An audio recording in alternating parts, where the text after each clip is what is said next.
This is Lawrence Mejia of the Pugilist Place. Today we are lucky to be sitting down with amateur boxer Jesse Lobito Gonzalez of Riverside, California, who will be making his professional debut on August 26th on a Fight Club O.C. card in Costa Mesa, California. Jesse, how are you doing? Good, how about you?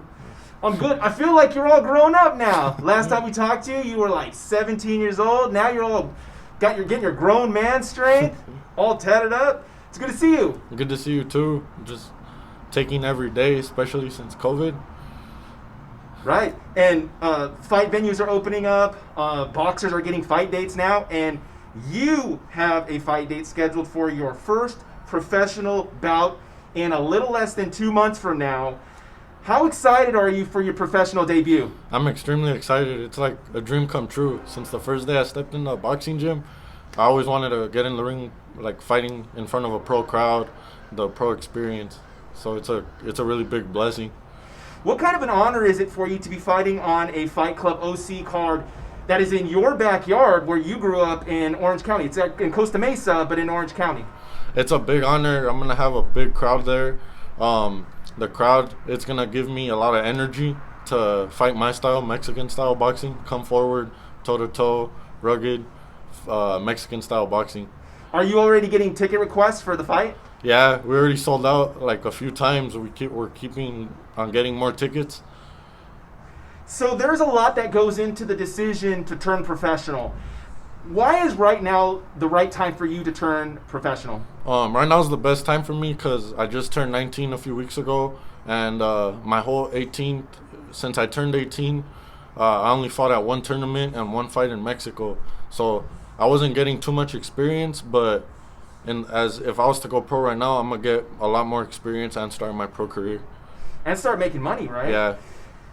Has this always been your goal since you put on those gloves for the first time at 16 to turn professional? Yeah, that's always been a part of my goal. My main goal is to become a world champion in different weight classes. So in 2019, you were a Southern California state champion as an amateur.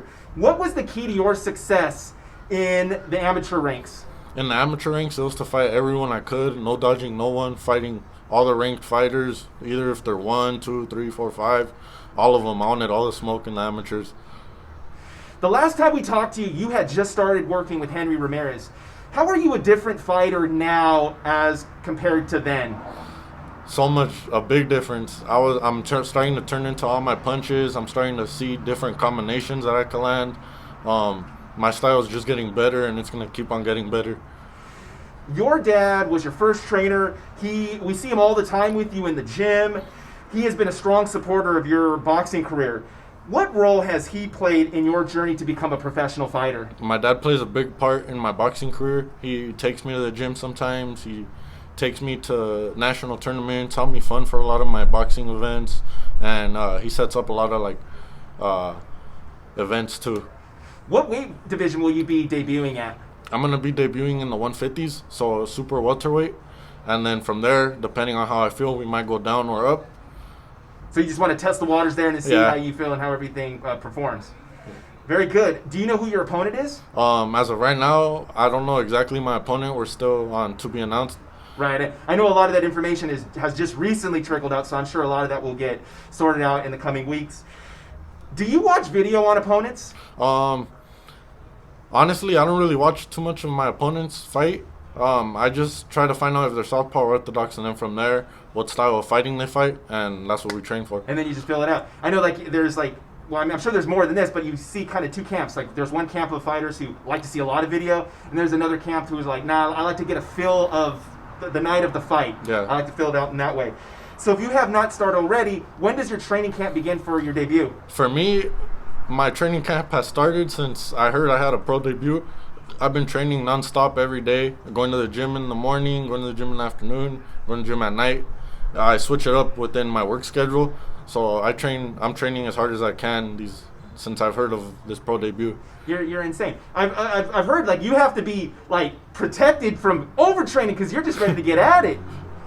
Where do you run and do your running around Riverside? Usually I do my running at Mount Rubito, or I'll run around my house right there. Every lap is a mile, so 5 miles right there. Or sometimes after the gym, I'll go to 24-hour fitness and then run some laps right there. All right, man. Rubito's not bad. Do you have like your Team Lobito gear that you sport going up the mountain? Yep. It's cool. You see a lot of professional fighters sporting their team apparel going up there.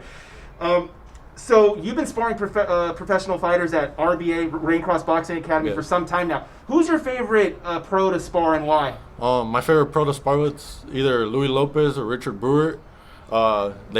Richard Brewer is more of a boxer, so it's more I have to get in on him. But when I spar with Louis Lopez, it's more of a brawl because we're both toe-to-toe Mexican style. That same aggressive style, right? And shout out to Richard Brewer, just signed a contract with Thompson Boxing today. They just announced that. Shout out to Cool Breeze. So how do you think that you will perform under those bright lights at the Hangar at the O.C. Fair? It's a great venue. It's a very cool venue. How do you think you'll perform under those situations? I believe I'm going to perform great because it's going to be a big crowd that I know is going to be there. And the energy they're going to give me is going to give me extremely good energy.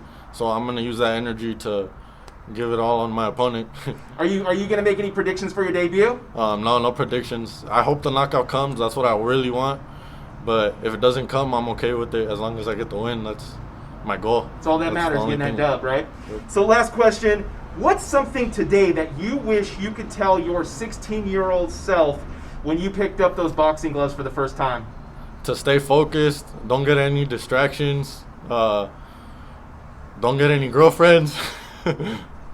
You know, okay, I heard a high-profile Golden Boy boxer, like in an interview at Golden Boy headquarters in downtown LA, say, you know what? He told his girlfriend, "I'm sorry, but you come second to this." And I mean, it's hard. It's hard to have a serious relationship and then really fine-tune your craft. It's tough to balance those things.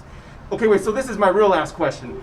So I like to keep my ears to the streets, musically speaking. I know you're in tune with a lot of the good music, the new music out there. I'm out of touch because I'm out the game. Who should I be listening to musically? For newer music, I'll listen to like Moneybagg Yo, Draco, J.I. Bands, and then more of that type of music. Those are really popping right now. I promise you I'm going to check them out and I'm going to listen to them, but don't laugh at me when you see my old self rolling down the street bumping Draco or whatever. Okay, Jesse, thank you so much for your time. We wish you the best of luck in your professional debut. Where can fight fans follow you on social media? They can follow me at Jesse Lobito Gonzalez on all my social media platforms. All right, Jesse, thank you so much. We look forward to you performing on August 26th.